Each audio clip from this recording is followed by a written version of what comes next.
Bonsoir à tous, hein.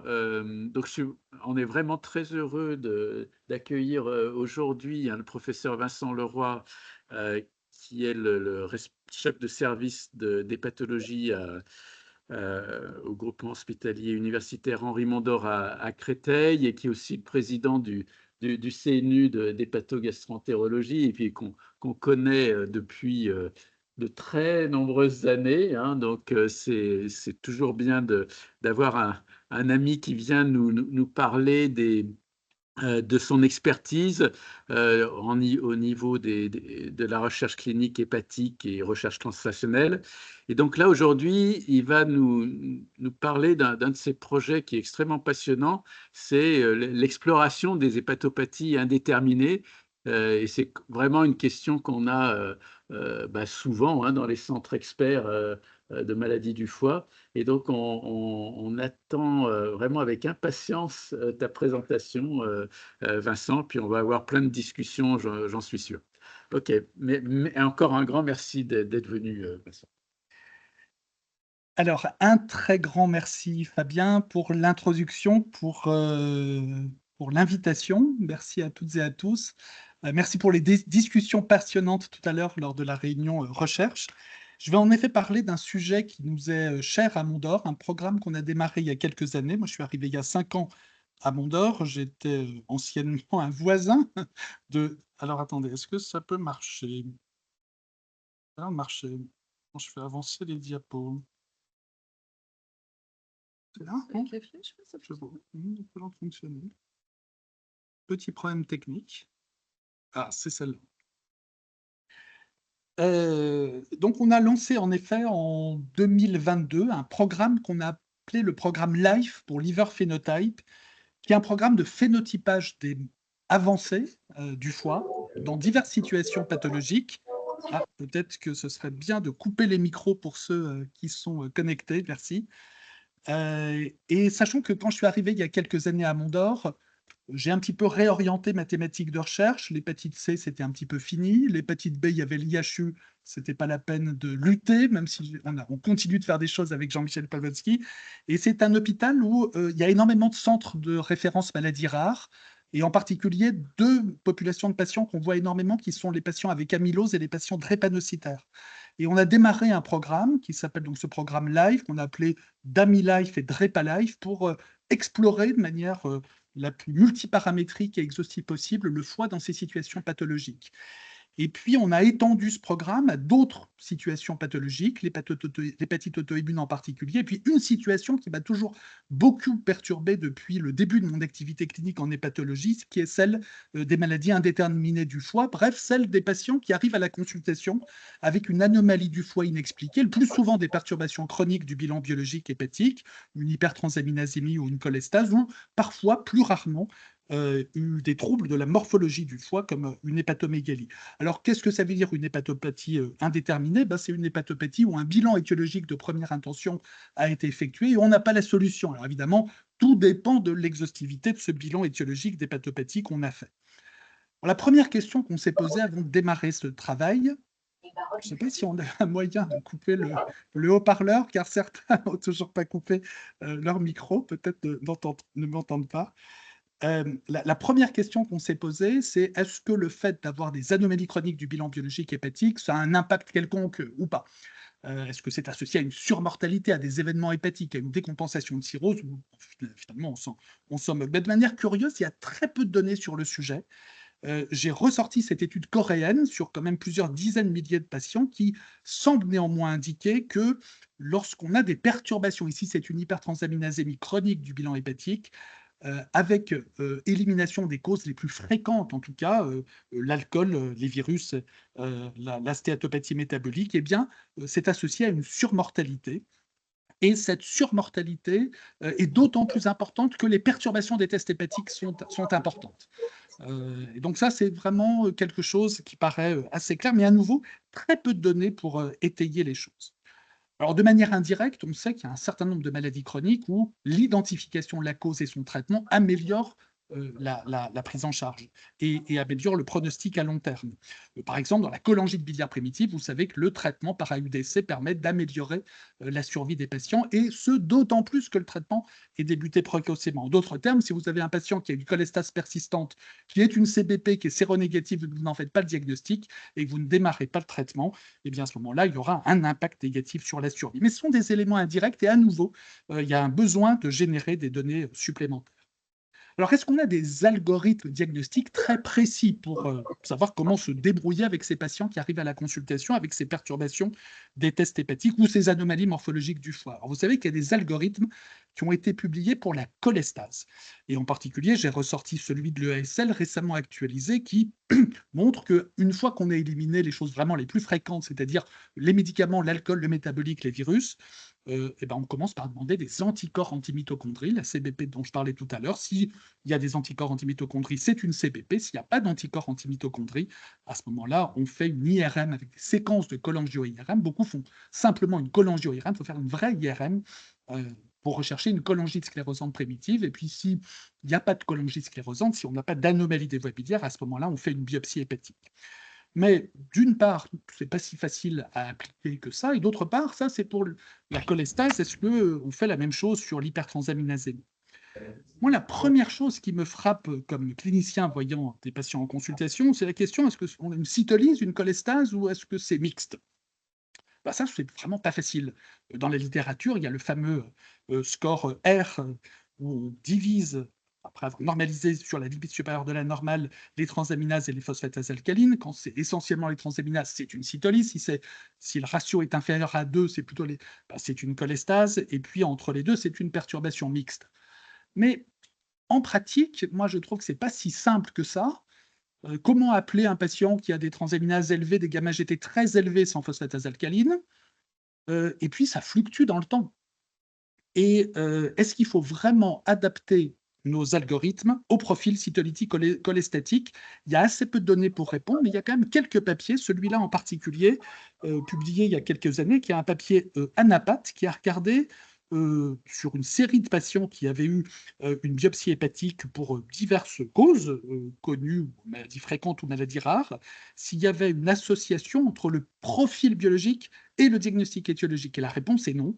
On peut avoir des maladies cholestétiques à expression biologique cytolytique et inversement.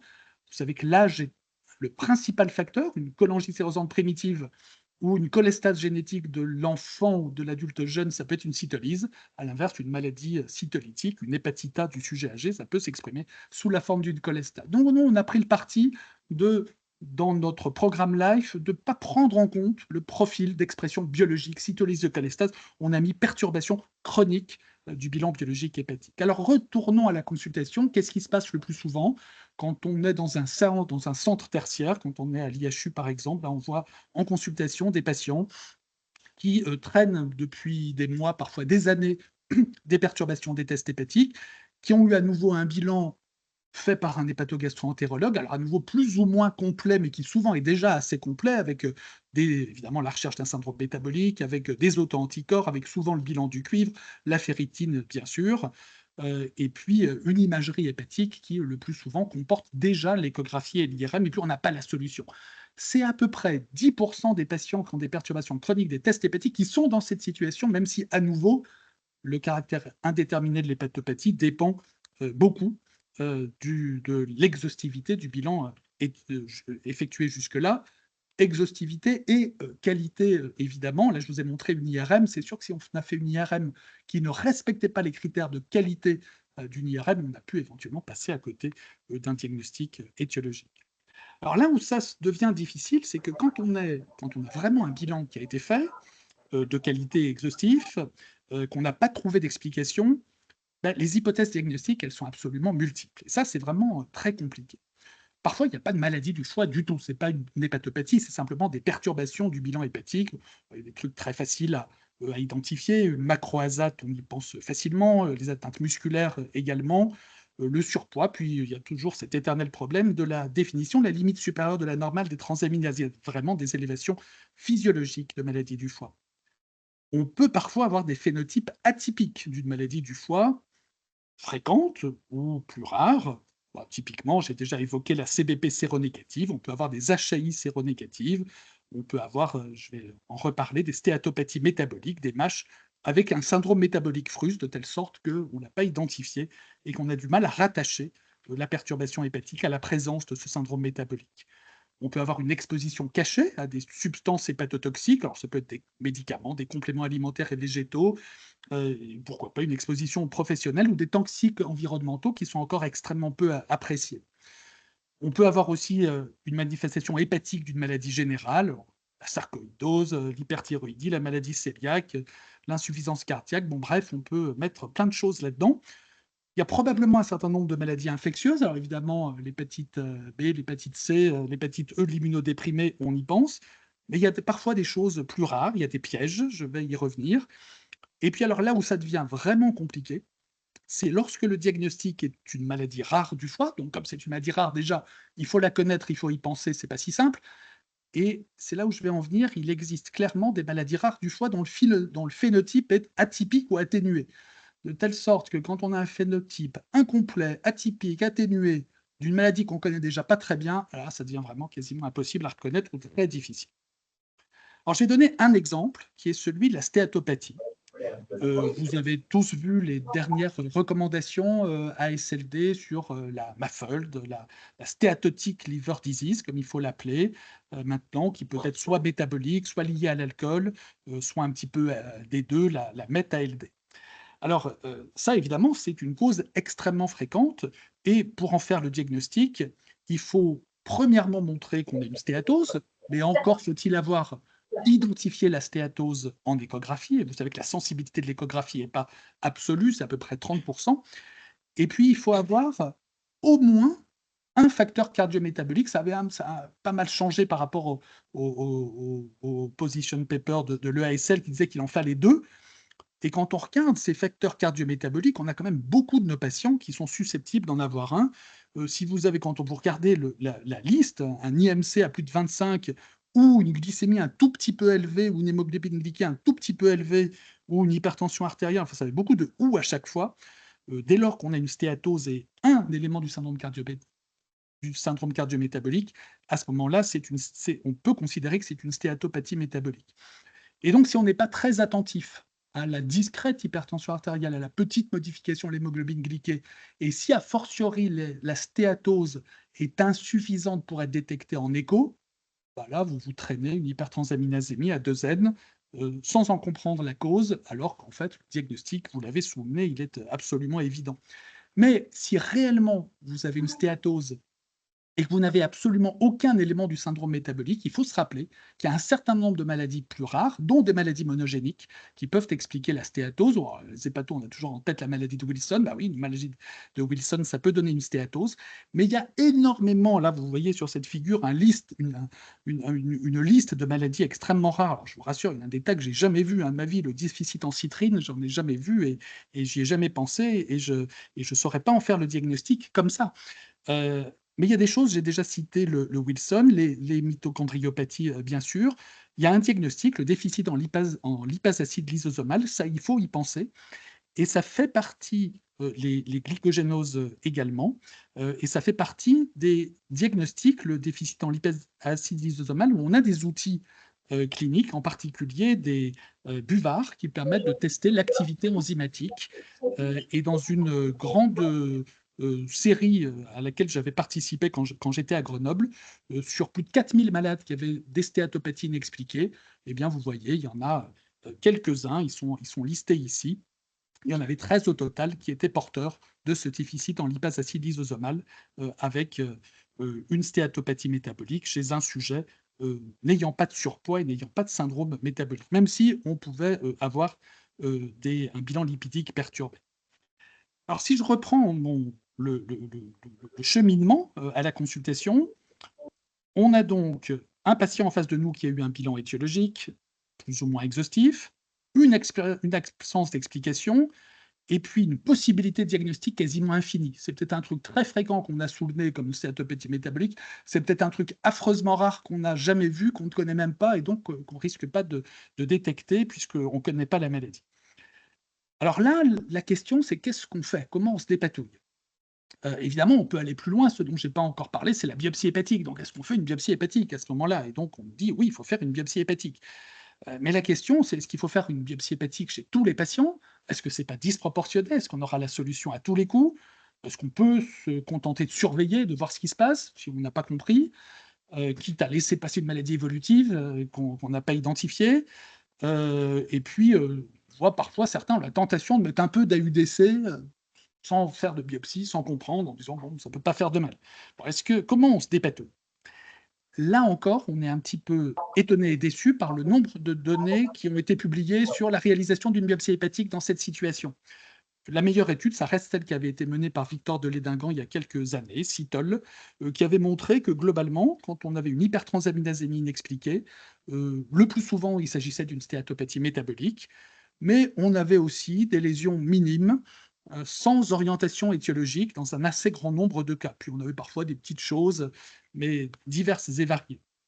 Il y a une étude qui a été menée par Sandrine Barge et Marianne Ziol il y a quelques années à Bondy, qui avait montré que l'hyperplasie nodulaire régénérative, qu'on appelle maintenant la MVPS, était une cause assez fréquemment observée quand on avait des perturbations des tests hépatiques.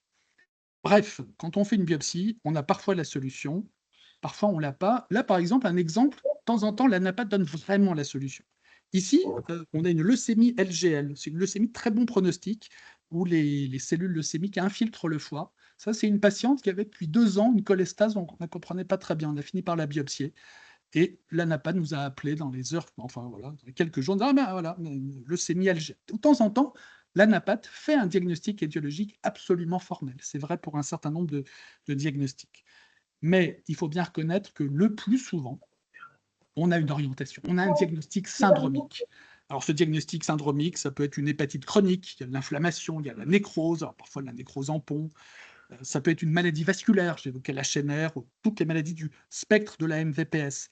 Ça peut être une cholangite avec plus ou moins une réaction ductulaire, avec des anomalies variées des canobides. Ça peut être une stéatose, je l'ai déjà évoqué, une stéatopathie avec de l'inflammation.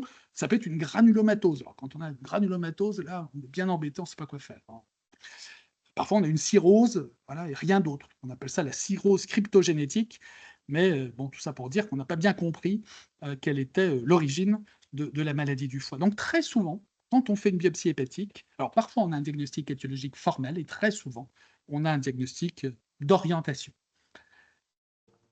C'est là où on peut percuter et quand on rajoute le diagnostic d'orientation histologique à d'autres paramètres cliniques, biologiques, à la prise en compte des comorbidités qui sont peut-être là totalement au hasard ou peut-être là pas au hasard, on doit faire tilt. Alors, pour l'instant, c'est comme ça qu'on fonctionne. À l'avenir, on aura des trucs de l'IA, et cetera, qui feront tilt pour nous, mais pour l'instant, on doit faire tilt. Par exemple, la maladie de Gaucher, si l'ANAPAT dit: «Je vois des cellules bizarres», si l'ANAPAT vous dit: «J'ai vu des cellules de Gaucher», génial, mais je ne suis pas certain que tous soient capables, sur un foie, de les identifier. Mais s'il y a une stéatose, avec de l'activité, s'il y a des cellules un petit peu bizarres compatibles avec des cellules de Gaucher et que en plus, on a un très gros foie, une grosse rate, des perturbations du bilan lipidique, une atteinte osseuse par exemple, bah là, faut tiquer et il faut faire le test, le buvard, pour rechercher la maladie de Gaucher parce que c'est une maladie de Gaucher. Donc,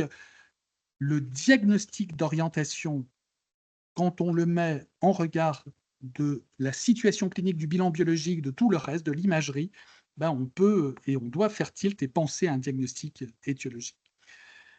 Je parlais de la granulomatose, je parlais de l'hépatite sans étiologie évidente. On a été amené à Mondor à s'intéresser à ces hépatopathies indéterminées par le biais d'une approche en métagénomique qui a été développée par Jean-Michel Pawlowski et Christophe Rodriguez à Mondor il y a maintenant des années, qui est une technique d'amplification génomique qui, ensuite, par comparaison à des librairies de génomes, permet d'identifier des séquences génomiques qui sont celles d'agents infectieux, qu'elles soient virales, bactériennes, parasitaires, mycotiques, etc. Et comme ces librairies sont extrêmement larges, c'est une technique que l'on peut appliquer dans le sang, qu'on peut appliquer également dans le foie, à la fois sur des blocs paraffinés, sur des biopsies fraîches. Enfin, il y a beaucoup de possibilités avec, je vais vraiment vous épargner toutes les manips qui ont été faites depuis des années sur la plateforme de métagénomique du site, mais il y a des niveaux de sensibilité qui sont excellents. très très bon pour le virus, pas mal du tout pour les bactéries, un peu moins bon pour les parasites. Et donc cette technique, cette approche en métagénomique, on l'a utilisée depuis 5 ans dans toutes les situations où on ne comprenait pas ce qu'avaient les patients, qu'on avait vu dans le service pour des hépatites aiguës ou pour des hépatites chroniques qu'on ne comprenait pas. Et sur l'ensemble des patients qu'on a vus, alors il y en avait 77, voilà, vous voyez, entre décembre 2019 et juin 2024, tous ces patients qu'on avait vus, on a fait une analyse en métagénomique à partir de la biopsie hépatique. Et vous le voyez, on a trouvé un résultat positif dans 10% des cas. Alors 10% des cas, c'est pas si mal, 10% de résultats positifs. Alors il y a un certain nombre de virus, d'infections qu'on n'aurait jamais pu trouver autrement. On a trouvé par exemple une Bartonelle. Là, vraiment, tous les tests périphériques étaient négatifs. On a trouvé une tuberculose, enfin une mycobactérie atypique. Et puis, on a trouvé, alors ça a été publié par Anna Sessa et Christophe Rodriguez dans J-Hepatol, on a trouvé une hépatite E du rongeur indétectable par la technique de PCR usuelle, y compris au centre de référence à Toulouse. Et puis, vous voyez, on a trouvé des trucs, alors là, on n'a pas été très bon, on a trouvé un delta chez un patient porteur d'une hépatite B, delta séronégatif. On n'avait pas pensé à faire la PCR dans le sang, elle était en fait positive. On a trouvé aussi une hépatite C, séronégative chez un transplanté, où j'avais dit au staff, ça ressemble vraiment à une maladie, à une hépatite virale, mais ça doit être un virus très rare. Et j'avais été très bon, puisque c'était le virus de l'hépatite C. Évidemment, on avait demandé la PCR du C, mais c'est la vraie vie, tube non conforme, je ne sais pas quoi. Donc, voilà. Donc, tout ça pour dire que la métagénomique a permis de trouver dans certaines situations des agents infectieux qu'on n'aurait jamais pu identifier autrement, et nous a permis aussi parfois de rattraper des choses que l'on n'avait pas vues parce que c'est la pratique médicale quotidienne et ainsi est faite la vie. Alors, dans cette petite série, on n'a pas pu démontrer de bénéfice sur la survie de la prise en charge thérapeutique de la découverte de ces agents infectieux. Vous voyez la courbe de survie sur la droite. Néanmoins, dans 9 cas sur 10, on a un patient avec une bactérie qui est décédé. Dans 9 cas sur 10, on a pu changer l'attitude thérapeutique. Et ce que ça nous a appris, c'est que c'était particulièrement rentable la métagénomique dans les hépatites aiguës inexpliquées et dans les hépatites chroniques des sujets immunodéprimés. Voilà. Et l'immunocompétent chronique, là, beaucoup, beaucoup moins rentable. Petit exemple que je voudrais donner, c'est la cholangite. Quand on a une cholangite, pas très spécifique, voilà, une prolifération ductulaire, parfois une ductopénie, ben on se pose toujours des tas de questions. Est-ce que ça pourrait être une CBP séronégative? Est-ce que ça pourrait être une CSP des petites voies biliaires si l'IRM est normal? Est-ce que ça pourrait être une cholestase génétique? Et à chaque fois, c'est important parce que selon le diagnostic, alors on peut dire je m'en fiche, je mets de la UDC, c'est ce que je disais, mais si on précise le diagnostic, il peut y avoir soit des traitements différents, soit des modalités de surveillance différentes. Par exemple, vous voyez les IBAT qui sont arrivés dans les cholestases génétiques. Alors on a l'impression, et là il y a un certain nombre de données depuis quelques années qui montrent que chez ces patients avec des tests hépatiques perturbés et, de type cholestase, si on fait une analyse génétique des transporteurs biliaires, on trouve dans un certain nombre de cas, environ un tiers des cas, des mutations génétiques sur les principaux gènes associés aux transporteurs biliaires, donc FIC1, BSEP, MDR3, ça pour les protéines. Et la question qu'on se pose, c'est est-ce que donc ces maladies, on ne les connaît pas très bien. MDR3, ABCB4, on pense à un truc, c'est le LPAC. OK, on a compris. Une atteinte d'un seul gène monoallélique sur ABCB4, ça peut donner du LPAC. Ce qu'on ne connaît pas très bien, c'est les cholestases progressives familiales, les PFIC 1, 2, 3, puis alors maintenant ça va jusqu'à 4, 5, 6, 7, on est un peu perdu.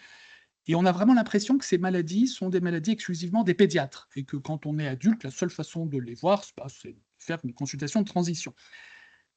Pourtant, et ça c'est un travail d'Emmanuel Gonzalez qui nous montre ça, ces patients découverts chez l'enfant, il y en a certains qui sont de bons pronostics, sous AUDC, qui ne sont pas transplantés immédiatement, donc qui passent à l'âge adulte, et il ne fait pas beaucoup de doute qu'un certain nombre de patients ayant une atteinte monoallélique, soit une atteinte biallélique avec une hétérozygosie composite, présentent des profils de cholestase progressive familiale dans des formes atténuées. Et ça, on a besoin de générer des données, mais je vais vous en montrer dans quelques instants. Pour moi, ça fait absolument aucun doute. Il y a une maladie dont il faut vraiment se rappeler, parce que autant les cholestases progressives familiales sont autosomiques récessives, autant celle-là, le syndrome d'Alagille, c'est une maladie autosomique dominante qui atteint, donc là, vous vous rappelez, c'est JAG1, Notch 2, et avec à la fois une dysmorphie faciale, à la fois souvent une atteinte, une sténose des artères pulmonaires, des vertèbres en aile de papillon, un embryon toxon postérieur. On peut avoir tout ça, évidemment, chez l'enfant, avec une paucité des voies biliaires, mais ça existe, ça fait aucun doute, chez l'adulte, dans des formes atténuées, et ça peut être un diagnostic possible. Et pourquoi c'est important? Eh ben, je vous le disais, il y a des IBAT qui existent. Il y a l'odevixibat, par exemple, et le marilixibat, qui sont capables à la fois d'atténuer le prurite et très probablement d'améliorer la survie à long terme de ces patients. Et puis, alors là, on est rentré dans le terrain de la génétique. Et on a abordé ça par le biais de la cholangite un peu bizarre, prolifération ductulaire, ductopénie. On tourne autour de CBP, CSP des petites voies biliaires, cholestase génétique. Mais si on rentre dans le champ de la génétique, il fait aucun doute que ça dépasse très largement le spectre de la cholangite et qu'il y a des tas de mutations, de tas de gènes impliqués dans des tas de voies de signalisation qui sont impliqués dans un certain nombre de tableaux cliniques plus ou moins graves. On parlait des stéatopathies, il y a des maladies génétiques qui donnent des stéatopathies. Ici, j'ai mis un exemple HNF1 bêta. Une mutation de HNF1 bêta, ça peut donner une cholangite et ça peut donner une cholestase chronique.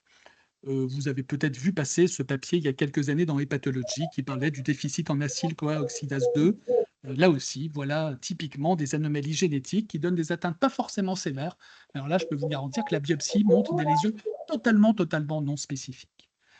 Donc, maladie génétique, c'est pas probablement, c'est forcément une cause possible de maladie du foie. Alors la question, c'est quand on se retrouve sans orientation étiologique, on a fait notre biopsie, ou peut-être un jour même avant la biopsie, est-ce qu'il faut aller explorer tous les gènes? Est-ce qu'il faut faire un exome? Non, cette technique existe, alors elle est plus ou moins facilement accessible. Il faut trouver à la fois le séquenceur qui vous séquence tout ça et surtout l'expertise du généticien qui va vous dire là, il y a une mutation qui a peut-être un impact dans telle ou telle voie de signalisation. Mais on commence à avoir un certain nombre de données, alors elles ne sont pas encore très importantes, qui suggèrent que, là ici, ce papier, alors il y a déjà quelques années, mais il y a quelques nouveaux papiers, je ne pas donné, je ne vais pas les multiplier, qui montrent que c'est probablement 20 à 25% des cas de patients avec des hépatopathies indéterminées qui avaient des mutations génétiques susceptibles d'expliquer le phénotype des patients, avec deux grandes situations cliniques où on a l'impression que c'est rentable. C'est la cholangite, dont je vous parlais à l'instant, et la stéatopathie. On a vraiment l'impression que si le cadre syndromique, c'est celui-là, cholangite ou stéatopathie, une analyse génétique peut être rentable et peut vous montrer la solution. Si on a plutôt une granulomatose, voilà, c'est peut-être du côté de la métagénomique qu'il faut chercher. Alors, notre programme LIFE dans tout ça, qu'est-ce qu'on a fait? On s'est dit, dans toutes ces situations où on ne comprend pas, on va d'abord faire un programme de soins standardisé, où on va, de manière systématique, bien examiner les patients, bien les interroger, leur faire un bilan biologique standardisé. Et en fait, la naissance du programme LIFE, c'était la réflexion avec notre équipe de radiologues, avec Alain Luciani. On s'est dit, on va déjà leur faire une IRM multiparamétrique avec un produit de contraste hépatospécifique, le multi-ans. Et puis, on va doser le gras, on va doser le fer, on va regarder les vaisseaux, on va regarder les voies biliaires en 2D, 3D, et on va faire des temps tardifs en regardant ce qui se passe 1 heure plus tard lors de la phase hépatobiliaire. Et on va explorer de la même manière tous les patients adressés à la consultation après un bilan fait par des hépatogastro-entérologues qui avaient dit on ne comprend pas ce qui se passe. Donc on a fait tout ça et on a dit on va faire tout ça en 3 temps. La première étape, pour tout le monde, on va faire un bilan, on reprend le bilan étiologique. Tant pis, il a déjà été fait en ville, on refait. Bon, voilà, ça coûte peut-être un peu cher, mais c'est des malades qui souvent traînent depuis 2, 3, 4, 5 ans, des tests hépatiques perturbés. On ne sait pas ce qui se passe, on a dit on refait. On a fait cette IRM. Cette IRM rajoute en plus des séquences d'élasto-IRM. On a évalué la sévérité, on a fait l'élastométrie, etc. Et puis ensuite, en fonction de la sévérité, on a fait ou refait la biopsie hépatique qui avait déjà été faite. Et puis ensuite, en fonction de l'orientation, on a fait soit de la biologie avancée, soit du buvard, je parlais du gaucher par exemple, ou du déficit en LAL, soit du séquençage à haut débit et de l'exome, ou une étude pour le moins d'un panel de gènes ou de la métagénomique. Alors qu'est-ce qu'on a trouvé? On a inclus depuis le début de l'étude 104 malades au départ. Donc les résultats viennent d'être présentés à l'AFEF, à l'EASL. Le papier est prêt à être envoyé. Il n'est pas tout à fait finalisé. Donc 104 malades au total. Vous voyez qu'il y avait des cytolyses, des cholestases, des formes mixtes, des tests hépatiques pas forcément très élevés, mais qui étaient élevés de manière fluctuante, avec souvent une fluctuation. Alors, vous voyez que la majorité enfin, tous les patients ont eu la première étape, un certain nombre de patients ont eu la deuxième étape, et puis moins de patients ont eu la troisième étape, et puis on a globalement fait un diagnostic certain dans 70% des cas, probable dans 90% des cas, et parfois, on n'est pas allé à l'étape 2 ou à l'étape 3, pas parce qu'on avait trouvé la solution, mais parce que c'était pas assez grave, parce que les patients n'avaient pas très envie de faire une biopsie, on n'avait pas très envie de faire une biopsie non plus, parce qu'on avait l'impression clinique que c'était pas très sévère. Donc on a accepté de pas comprendre et on a compté sur le suivi évolutif. Qu'est-ce qu'on a trouvé? On a trouvé plein de trucs divers et variés, vraiment tout et n'importe quoi. Le diagnostic qu'on a trouvé le plus souvent, c'était une maladie auto-immune. C'était une hépatite auto-immune qui était très souvent séronégative en ville et qui était séropositive au laboratoire de Sophie Hu chez nous, qui s'intéresse depuis très longtemps, qui utilise toutes les techniques de référence. On a trouvé des MVPS, on a trouvé des stéatopathies métaboliques avec de la stéatose qui n'avait pas été détectée en écho, qui l'a été en IRM, et finalement il y avait un HOMA qui était perturbé, bref, voilà. On a trouvé des CBP qui étaient séronégatives, mais on a utilisé, bon, je ne vais pas détailler, mais les anti-hexokinases et KL12, très peu de personnes les font et notre labo les fait. Alors, on n'a pas encore totalement validé les choses, mais on l'a fait dans cette étude. On a trouvé des CSP, des foies cardiaques. Bref, on a trouvé plein de choses. On a trouvé 4 maladies génétiques, un Alagille et 3 cholestases progressives familiales de type 3 qu'on a prouvé génétiquement. Et puis, il y a un certain nombre de fois où les diagnostics étaient plausibles sans qu'ils soient absolument certains. Et donc, on a vraiment trouvé un nombre de diagnostics qui, pour le plus souvent, aurait été identifiable si on avait utilisé les tests de référence, si on avait interrogé correctement les patients. Par exemple, sur nos cholestases progressives familiales, 2 avaient une histoire de consanguinité et il suffisait d'interroger les patients. Mais qui demande à ces patients avec test hépatique perturbé, est-ce qu'il y a de la consanguinité dans votre famille? À peu près personne. Et le principal contributeur diagnostique était, dans cette cohorte-là de patients, la biopsie dans un peu plus d'un tiers des cas, l'IRM dans un tiers des cas. On a montré beaucoup de choses en IRM. Et puis parfois, l'anamnèse ou la biologie. Par exemple, anamnèse, j'ai une patiente qui est venue de très loin parce qu'elle avait des tests hépatiques perturbés depuis 1 an. C'était hépatite auto-immune, réfractaire au traitement, on ne savait pas très bien ce que c'était. Juste, donc, elle était venue pour biopsie hépatique, métagénomique, IRM, inclusion dans LIFE. Je l'ai interrogée, je lui ai dit, vous prenez des médicaments? Elle me dit, oui, la pilule, depuis combien de temps? 15 mois. Les tests hépatiques sont perturbés depuis quand? 12 mois. Il y a des antécédents dans la famille? Elle me dit, oui, mon père a eu un Caroli. Et ben voilà, le diagnostic était fait, c'était pas un Caroli, c'était un LPAC. Elle avait une cholestase progressive familiale, elle avait une maladie MDR3 et elle avait une hépatite à la pilule, mais voilà. Mais c'est la vraie vie, hein. Donc l'interrogatoire, quand on est rigoureux, on récupère des trucs qui paraissent évidents. Quelques exemples, 3 petits exemples. Un homme de 70 ans qui a une cholestase depuis 2 ans, tout a été fait, on ne sait pas ce que c'est. On lui fait l'IRM LIFE, bah, vous voyez là, les veines sus-hépatiques sont dilatées, la veine cave est dilatée. Alors, ça ressemble à un foie cardiaque. On l'envoie voir le cardiologue, ETT normal, BNP normal, le cardiologue, non, le cœur va très bien. Biopsie hépatique, vous voyez là au milieu, bah, là les sinusoïdes sont dilatés, en particulier dans les régions péricentrolobulaires. Ça ressemble à un foie cardiaque. Allez, nouvelle écho cardiaque. Le cardiologue, ah non, il n'y a toujours rien. Alors là, on aurait pu dire, bah, c'est une MVPS. On a hésité au staff. Puis on a dit, non, c'est pas possible. Donc on a secoué, tordu le bras au cardiologue. Ils ont fini par faire un cathé droit. Et il y avait, ce que vous voyez sur la pièce opératoire de droite, un péricarde tout fibreux. Et il y avait une péricardite constrictive. Voilà. Deuxième exemple, une femme de 55 ans qui avait une cytolyse et une cholestase depuis des années, inexpliquée, un peu de diarrhée. 25 de fibroscan, l'IRM montre pas grand-chose, mais vous voyez un foie d'hépatopathie chronique avancée, et la biopsie hépatique montre, vous le voyez, là, des anomalies des canaux biliaires. Il n'y a pas vraiment le bulbe d'oignon péricanalaire, mais enfin, il y a un infiltrat inflammatoire péribiliaire. Et comme elle avait un petit peu de diarrhée, on lui a fait une coloscopie, elle avait une rectocolite hémorragique et le diagnostic et quand on a refait le bilan d'auto-immunité qui était totalement négatif en ville, anticorps antinucléaires positifs, en cas positif, les anti-KL12, anti-GP210, SP100, enfin tout le reste était négatif.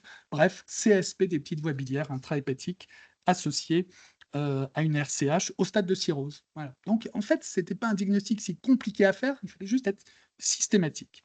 Puis troisième petit cas, bah voilà, ça c'est le cas d'Alagil. C'est une jeune femme de 26 ans qui présente une hypertransaminasémie. C'est pas une cholestase, hein. De temps en temps un prurite. Elle avait des lésions biliaires pas très spécifiques. Elle n'avait pas vraiment de paucité des voies biliaires. Elle avait clairement un menton pointu. J'ai tout de suite pensé à ça en la voyant en consultation. Un petit embryon toxique postérieur, hyper intéressant. On ne l'a pas encore publié, mais sur la phase hépatobiliaire, défaut pas d'excrétion du tout du produit de contraste hépatospécifique. Sur nos 4 maladies cholestatiques, on n'a pas d'excrétion. Et peut-être on tient là une signature. Bon, on est en train de regarder ça plus en détail. Bref, alors ce qui est intéressant, c'est qu'on a fait le panel de gènes à Bicêtre. Pour l'instant, c'est là où on fait des exos, mais c'est encore en recherche. On ne sait pas encore très bien les interpréter. On y travaille. Mutation Notch2, et les généticiens de Bicêtre nous ont dit non, mais ça, c'est signification incertaine. Ça peut pas être ça. Et c'est là que la nécessité de staff multidisciplinaire, où on met des généticiens, mais aussi des cliniciens, est absolument majeure. 26 ans, elle n'a rien d'autre qui explique son prurite, rien d'autre qui explique ses anomalies des tests hépatiques, elle a des lésions à la biopsie, elle n'excrète pas son produit de contraste hépatospécifique, elle a un menton pointu, un embryon, bref, elle a un Alagil atténué.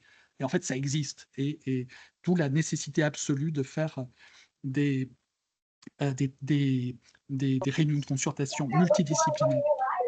Alors, est-ce qu'on peut aller un petit peu plus loin? Donc là, on ne s'arrête pas là.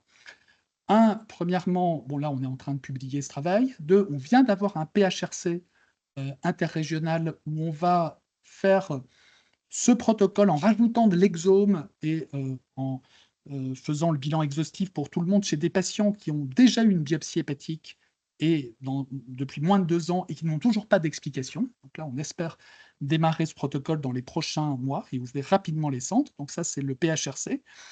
Et puis, on est en train je parlais en introduction de ce qu'on avait fait sur la drépanocytose, sur l'amylose, en train de regarder aussi sur la sarcoïdose avec Julien Calderaro, qui s'intéresse énormément à l'évaluation des profils transcriptomiques à la fois dans les tumeurs du foie, mais également dans les hépatopathies chroniques. C'est peut-être un petit peu ambitieux et un petit peu naïf de notre part, mais on est en train d'essayer, c'est surtout Julien qui porte ce projet, de créer un atlas transcriptomique des maladies du foie en se disant que si on est capable d'identifier des voies d'activation transcriptionnelle ou des profils transcriptomiques spécifiquement associés à telle ou telle maladie, le jour où on aura un profil atténué, peut-être que la superposition des profils transcriptomiques permettront de fournir une aide diagnostique. Et on a, là c'est très rapide, des résultats extrêmement préliminaires, mais ça c'est un travail qui est soutenu par Albi, par l'AFEF et par Filfoy.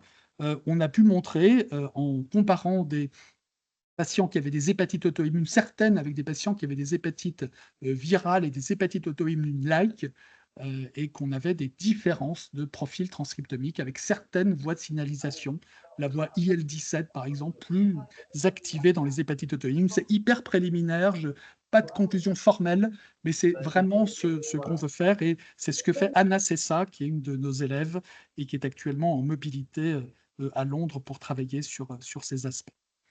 Voilà, j'en ai terminé. Il y a encore beaucoup de choses à faire.